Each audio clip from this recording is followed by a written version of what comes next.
do assunto de controladores lógicos programáveis. Tá? E aí eu coloco como uma introdução aos sistemas automatizados. Isso aqui são só as grandezas elétricas, né, física elétrica. A gente está acostumado aí. Coloquei só para relembrar. Bem, a grande aplicação do CLP era se dar em automação industrial. Então, o que acontece?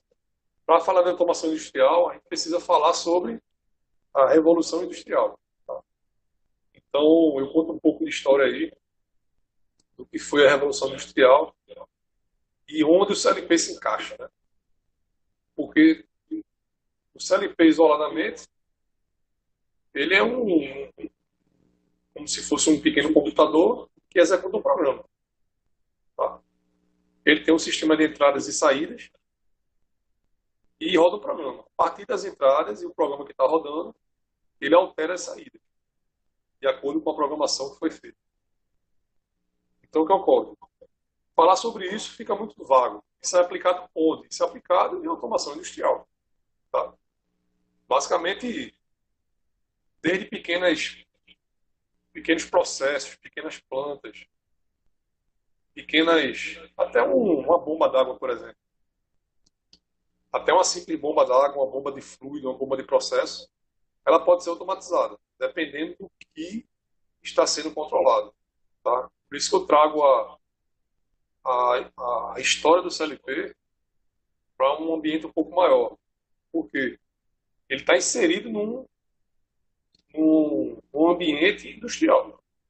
Tá? E no ambiente industrial, o que você tem? Você tem produção de você tem você gera produtos, tá? Sejam itens discretos, tá? Seja uma indústria de processo, produz gás, óleo, água tratada, combustível, tá? Então todas essas indústrias têm processos que podem ser automatizados.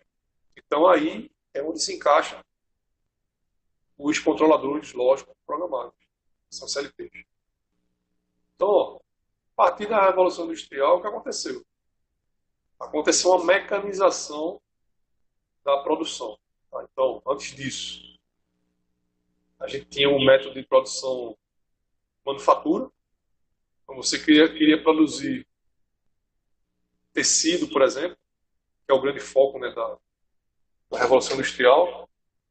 Para você produzir tecido, você tinha aquele o TA manual. Então, você produzia o tecido em pequenas residências, em pequenas fábricas, de forma manual. Tá? Então, cada pessoa manobrava o seu TA e produzia o seu tecido. O que aconteceu com a Revolução Industrial? Esse TA ele foi acoplado a uma máquina a vapor, que gera movimento rotatório, e aí o TA foi adaptado para receber essa energia rotativa e fazer o movimento de produção do tecido. E aí você tem um TA mecanizado. Tá? A fonte de energia dessa máquina a vapor basicamente é um carvão. Carvão, lenha, mas é uma máquina térmica, né? É uma máquina que trabalha em cima do princípio de troca de calor. Certo? Então aqui na tela tem um exemplo. Deixa eu puxar aqui meu mouse. Deixa eu colocar aqui um ponteiro. Tá? Então, basicamente o que acontece. Eita, perdão. Então basicamente o que acontece é que se tinha, perdão, que se tinha um processo manual que foi mecanizado, graças à introdução da máquina a vapor no sistema de fabricação. Tá? E aí é só ilustração, né? E como a máquina a vapor opera, troca de calor, gera vapor e assim vai. E esse vapor faz movimentar aquele cilado, né? Passando o mouse aí, tá? Faz movimentar aqui o eixo da máquina e esse eixo tem um movimento rotativo. E esse eixo aqui rotativo que você liga na sua máquina. Há uma curiosidade, né? que a máquina a vapor, antes de ser usada na indústria, ela era muito usada na mineração. Tá? Então, para você extrair carvão do solo ou para outro tipo de mineração, você precisa fazer um buraco, né, no solo. E aí, a tendência da água é se acumular nesse buraco. E aí você precisa do sistema de drenagem. Então, uma das aplicações iniciais da máquina a vapor foi a drenagem de minas de carvão, tá? Minas utilizadas em mineração. Tá? E antigamente era feito também de forma manual. Tá? Você tem que ir lá, ou usando energia animal, né? Força animal. E com essa máquina a vapor você conseguiu melhorar bastante a retirada desse líquido. E aí, posteriormente, viu-se a aplicação dessa máquina a vapor na indústria, tá? Na manufatura, desculpa, manufatura não, na produção de bens, de serviços, perdão, de bens, perdão, tá? No caso é tecido. Tá? E aí, depois que isso funcionou, foi se alastrando para as outras indústrias. Tá? E aí estamos onde estamos hoje. Né? A historinha começou lá atrás e hoje diz que estamos na indústria 4.0, né? Eu vou mostrar aqui também na tela. Passando aqui. Então, o que acontece? Basicamente, um sistema industrial, ele é um processo, tá? Um processo de fabricação de produtos, por exemplo. Nesse processo eu tenho o quê? Por exemplo, processo de fabricação de tecido. Um processo moderno, ele vai ter, hoje no século XXI, né? Aqui no século XX e no século passado. No século passado, basicamente, com a automação que surgiu, desse processo que era mecanizado, mas era feito de forma aberta, de malha aberta, vamos dizer assim, tá? E vocês já estudaram lá em sistema de controle, basicamente é um sistema de malha aberta. A máquina a vapor está lá gerando energia, se o TA está funcionando ou não, eu não sei, eu sei que a máquina está ligada e não existe um sistema de realimentação. Já no século XX, no século passado, foi quando se introduziu o CLP na indústria. E aí você já consegue ter um sistema, como está aqui mostrando, né? Um sistema de malha fechada, por exemplo. Consigo ter medidores desse processo para jogar essas medições num controlador. E esse controlador, a partir de uma programação que ele tem, embutida nele, ele decide se altera o processo ou não. Tá? E para alterar o processo, ele usa os elementos de controle, né, do processo, que são os atuadores. Então, hoje em dia, um processo industrial moderno, está aqui embaixo tem azul o processo, eu tenho elementos de medição desse processo para saber se o processo está seguindo o que foi determinado.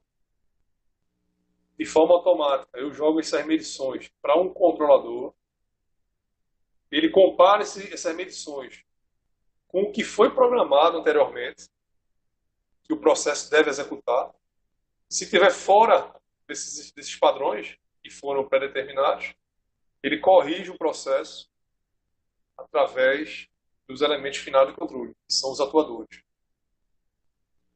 E é nesse esquemazinho aqui onde se encaixam os CLPs, tá? Porque ele vai ser basicamente esse bloco de cima que é o controlador. Passando aqui, tá? E aqui está basicamente uma figurinha bem famosa aí, que eu mostro aqui a evolução, né, da indústria. Basicamente aí como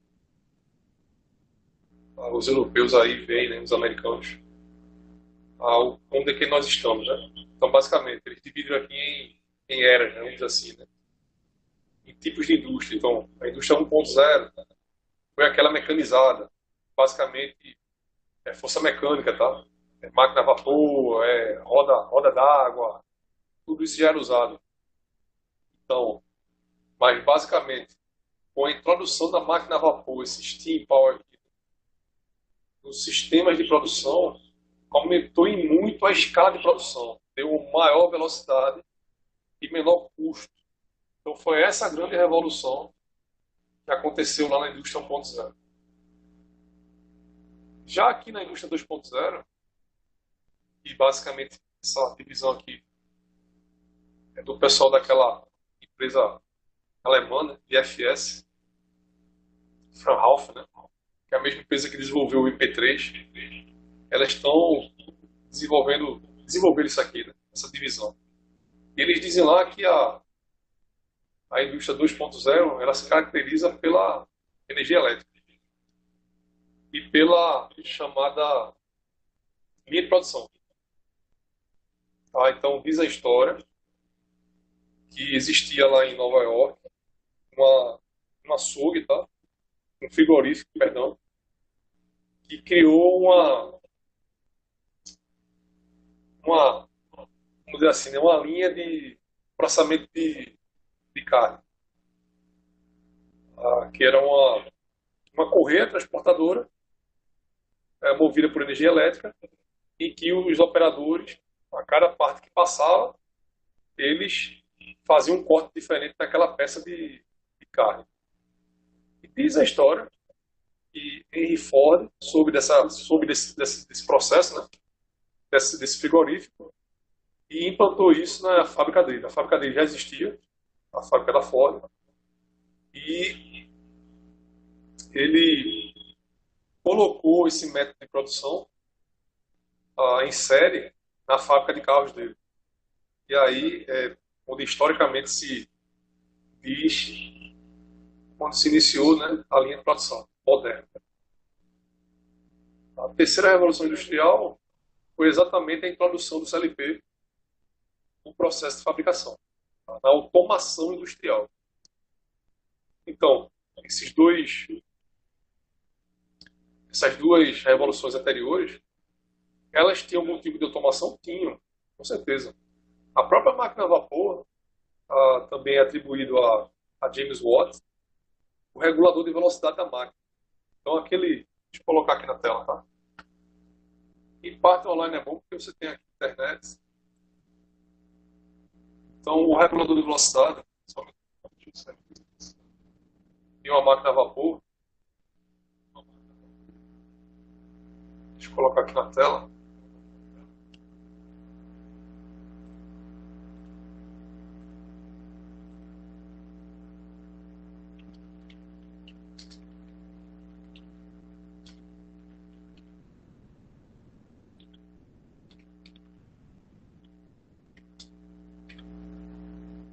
Então, o próprio regulador de velocidade, vou mostrar aqui, tá? Para quem não lembra, deixa eu mostrar uma foto aqui. Isso aqui, ó, basicamente, é um regulador de velocidade, tá? Então, essa peça gira, essa peça aqui D, né? Quanto maior a velocidade, e tem dois pesos. Quanto maior a velocidade, mais esses pesos vão para fora, né? E aí ele tende a pesar mais e diminuir a velocidade. O que acontece? Quando esse esquema aqui gira, eu vou mostrar o vídeo daqui a pouco, tá? Essa peça aqui de cima tende a abrir, subir ou descer, tá? Essa peça aqui G, tá? A tendência é que essa peça suba e desça, puxando esse braço aqui H para abrir ou fechar mais essa válvula. E que válvula é essa aqui, do lado direito? Essa válvula é a válvula de entrada de vapor da máquina. Então, se a máquina está girando muito rápido, a tendência é que esse braço aqui desça, do lado aqui H, e feche mais a válvula, fazendo a velocidade da máquina diminuir. Se a velocidade diminuir, a tendência é que esse braço aqui suba, o lado H, tá, e abra mais a válvula. Deixa eu mostrar aqui um vídeo. Acho que esse aqui tá. Não. É o regulador centrífugo, né, que eles chamam. Então, é rapidinho esse vídeo aí.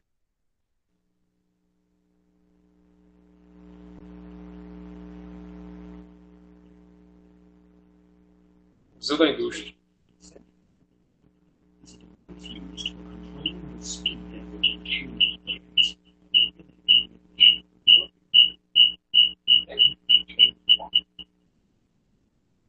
Ele diz aí, deixa eu só ver se tem português aqui. Acho que não tem não. Tem não. Diz aí, né, que foi inventado, assim, se atribui a James Watt, né?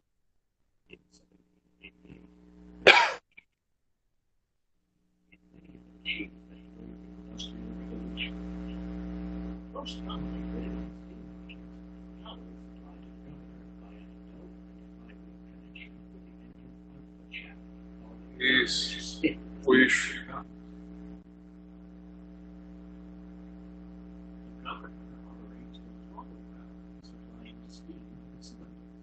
Isso.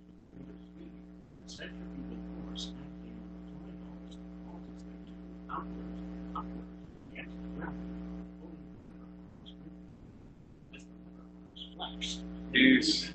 Isso. Ele está explicando aqui o seguinte, tá? Deixa eu tentar ir traduzindo aqui. Deixa eu botar um pouco aqui. Você percebe, né, que aqui o rapaz está girando. Aqui, ó, pronto.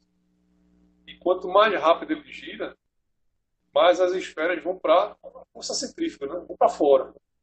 E aí puxa um eixo que está ligado nessa válvula aqui embaixo, verde.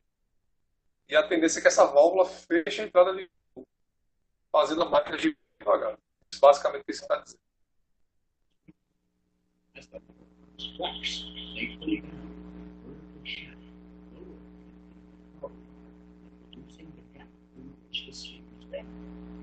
If the governor spins fast enough, the shaft cuts off the steam completely. Isso. The governor became crucial to the operation of large machinery during the Industrial Revolution and for long since. If the engine was allowed to run too vigorously, it ran the risk of shaking itself apart.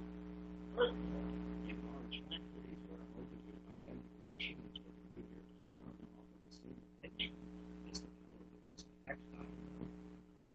steady and stable fleet had to be maintained at all times for the work produced to be regular. There are numerous examples of centrifugal governors to be found in the steam, designed to be fitted to steam engines and water turbines, but differing in size and complexity, each one an equally crucial component of its machine. Pronto, eu vou parar aqui. Basicamente é isso. Ele está dizendo que tem vários modelos diferentes que vocês viram aí nas fotos, na filmagem. Aqui em cima está o link, tá? Quem quiser ver depois com calma. Está aí tudo gravado aí no Meet. E basicamente isso aqui, tá? Essa imagem aqui é de estudo. Quanto mais rápido o eixo lá da máquina gira, mais aqui o regulador de velocidade vai jogando essas esferas para fora e aí ele puxa um eixo e vai fechar a válvula para diminuir a entrada de vapor e fecha a malha, né? De uma forma ou de outra, isso é um tipo de automação puramente mecânica, vamos dizer assim, tá? Porque a própria máquina ela consegue se autorregular, ela consegue manter uma velocidade constante utilizando esse tipo de regulador. Regulador centrífugo, está aqui escrito. Regulador de velocidade centrífugo. Tá? Então, voltando para a nossa apresentação.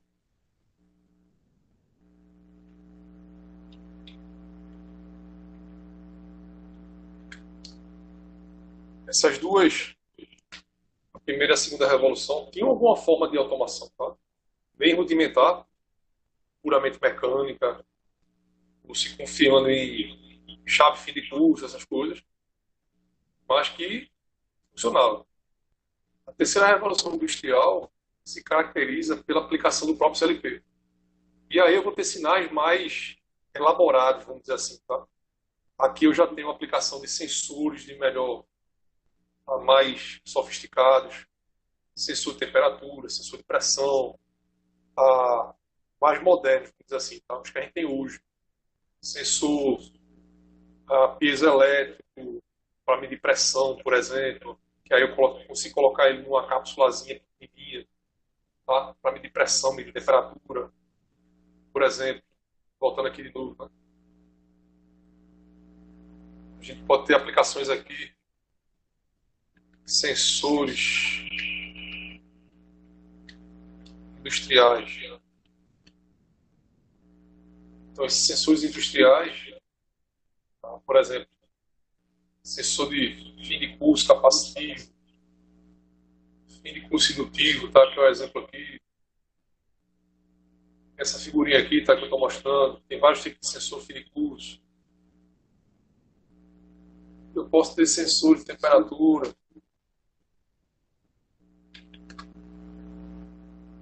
Tá? Por exemplo, esses sensores aqui, PT100, Thermopar, então são sensores modernos que basicamente foram sendo mais utilizados ainda nessa terceira revolução industrial, tá? Não é bem, não é que tem uma linha que divide uma revolução da outra, não, tá? Isso tudo se mistura. Ah, então antes você tinha muito sensor mecânico, né? Sensor de temperatura mecânico, tá? Feito esse daqui do canto que eu estou passando o mouse. Sensor de pressão mecânico, que usa lá o tubo de Bourdon, né? E pagou instrumentação comigo, a gente viu lá, né? Alguns tipos de as tecnologias de sensores para medir as diferentes grandezas industriais, tá? Basicamente pressão, temperatura, vazão e nível. Então, no mínimo, essas grandezas aí têm que ser medidas no ambiente industrial. E a gente tem esses sensores modernos. Então, esses sensores modernos são caracterizados, vamos dizer assim, pela terceira revolução industrial. E aqui entra o CLP. Então, aquele sinal de temperatura, que é um sinal analógico, ele pode ir diretamente para um CLP, desde que ele tenha uma entrada analógica para receber esse sinal. E aí você faz a programação do CLP e controla os seus processos. A saída pode servir para ligar, por exemplo, uma esteira transportadora, para ligar um ventilador para trocar calor, ligar uma bomba de fluido para trocar calor com um trocador, e assim por diante. Tá? E, para finalizar, né, a revolução que se diz que estamos hoje, né, e a quarta revolução industrial, que é caracterizada aí pela, além dos sistemas serem eletronicamente controlados, eles não são mais isolados, eles se conversam hoje em dia, tá? De forma autônoma, certo? Usando aí inteligência artificial, usando aí Big Data, tá? São os grandes dados, né? O grande volume de dados aí que as indústrias geram. Então, a inteligência artificial tenta enxergar padrões nesses dados, esse grande volume de dados. E em cima desses padrões, estudando o processo, eles tentam prever o comportamento do processo, do sistema. Tá? Então, hoje você não fala em processos individuais, você fala em grandes sistemas produtivos. E todos eles, a tendência é que se trabalhem de forma autônoma. Tá? Então, todos eles precisam se conversar. Esse desenho aqui ele mostra, né? E o Wi-Fi aqui, um tentando se conversar com o outro. Certo?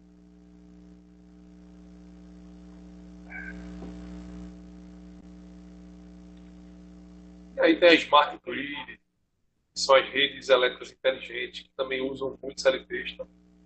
Usam muito dispositivos inteligentes, o relé digital, o relé de proteção digital hoje em dia de uma subestação. Hoje eu consigo pegar o relé de proteção digital e programar ele feito programa CLP. Tá? Então você pode programar ele em ladder, em FPD, que é a outra linguagem de programação de CLP, para que ele mesmo tome algumas ações em cima do estado do sistema. Tá? A gente tem a internet das coisas, também pode ser utilizada em automação residencial e automação comercial, por exemplo. Tá? E, para a gente encerrar aí essa aula, a gente vai para algumas definições. Tá? Da norma IEC 61131, a mais moderna hoje é 2013. Tá? Essa aqui 2003 está bem antiga já.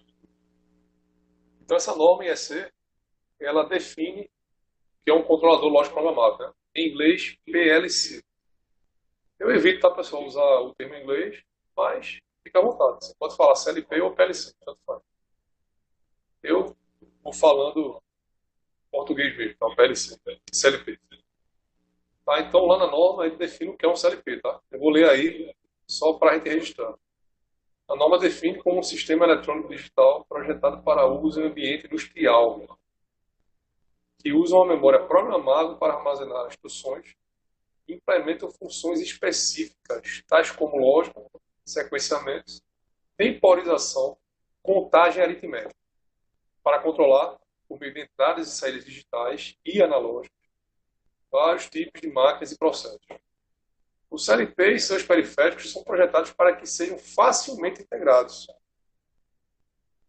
a um sistema de controle industrial e facilmente usado em todas as suas funções. Tá? Então, o que é que ele está dizendo aí? É um sistema eletrônico digital, tá? Basicamente digital, para uso em ambiente industrial. Tá? Isso aí já quer dizer praticamente tudo.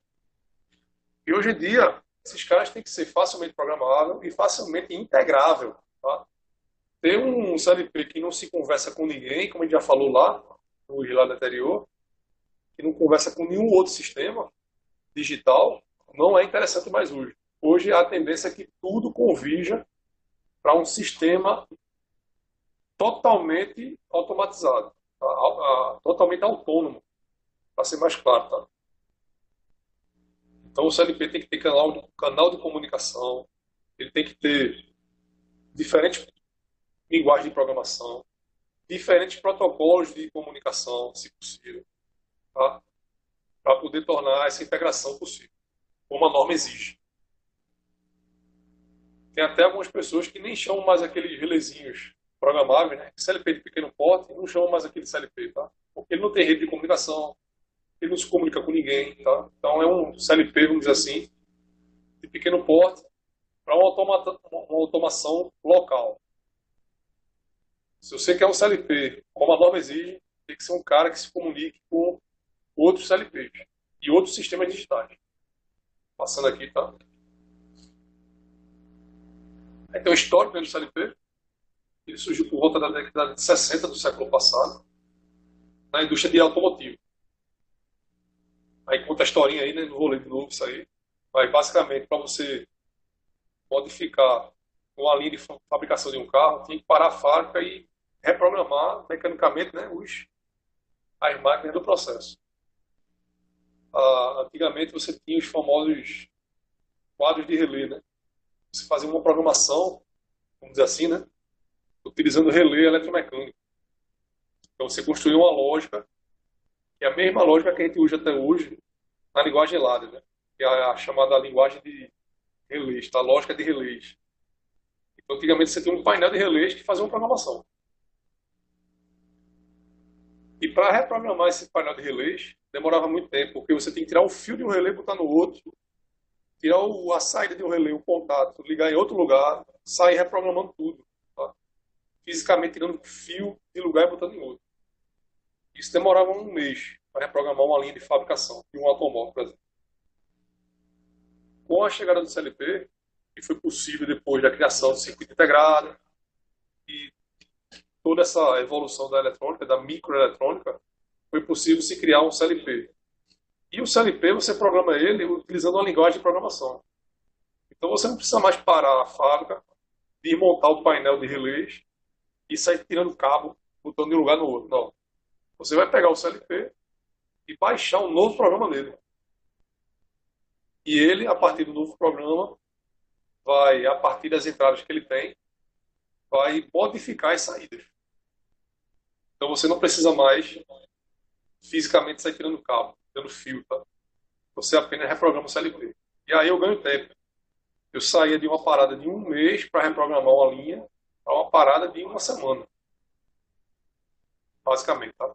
Essa história aí do CLP. Aqui é um bloquinho de diagramas de um CLP típico, tá?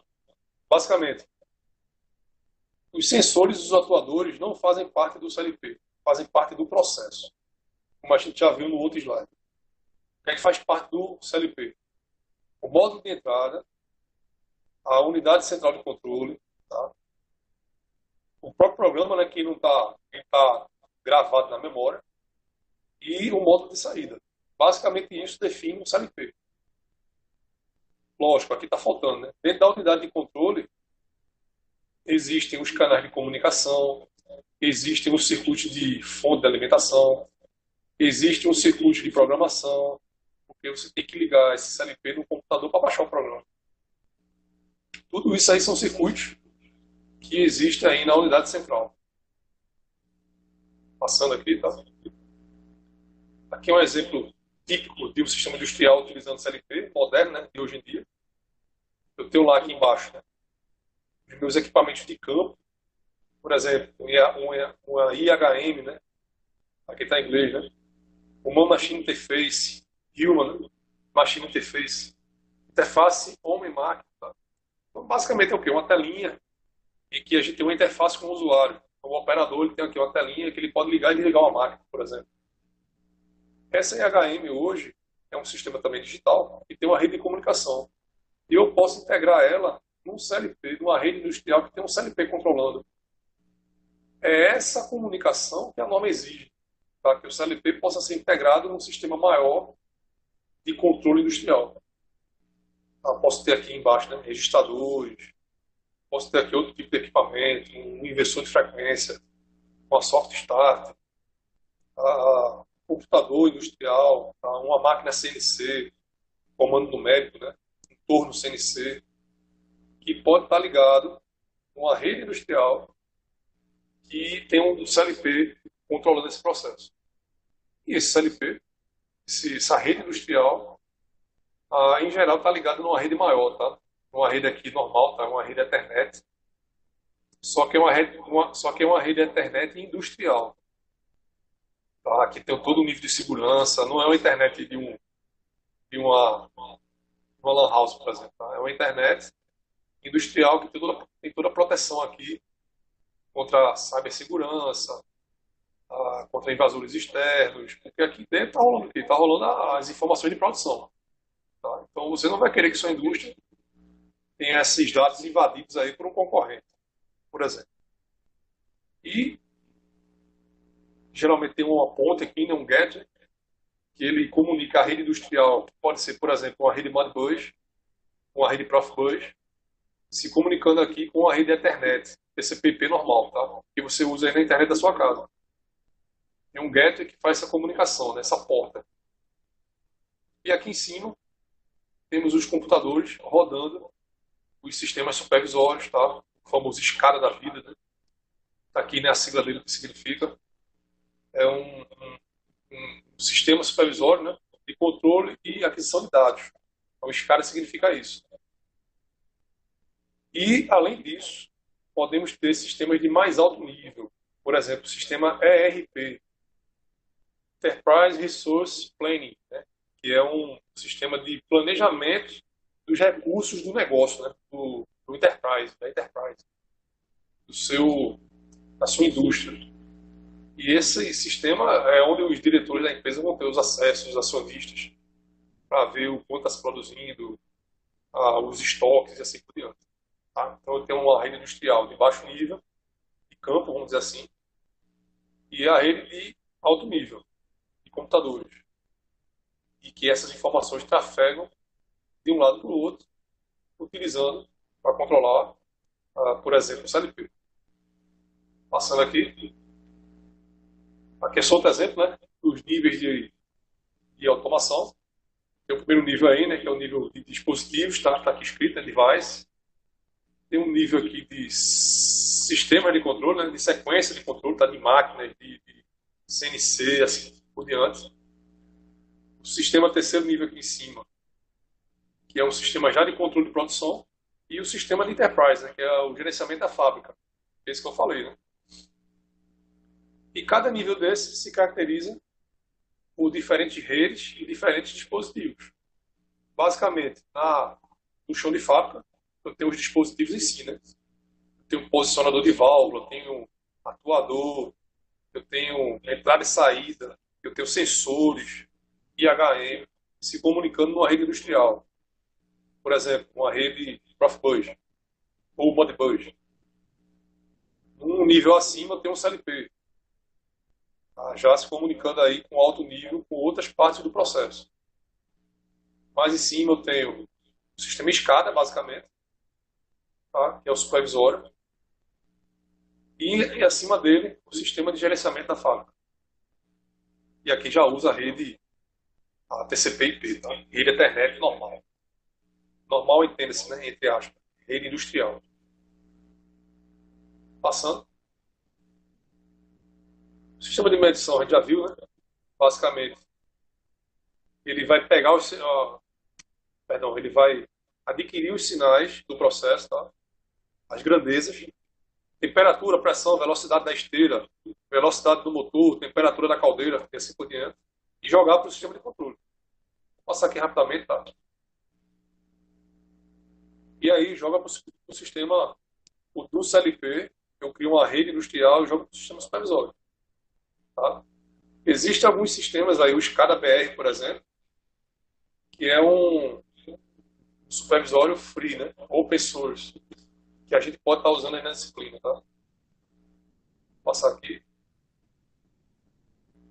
Esse exemplo prático eu vou pular, tá? Porque isso aí não vai dar para a gente fazer agora, nesse semestre. Mas basicamente era montar um termômetro. Mas a gente vai usar direto no CLP, tá? A entrada analógica. Isso aqui eu vou pular. E é isso, tá? Foi só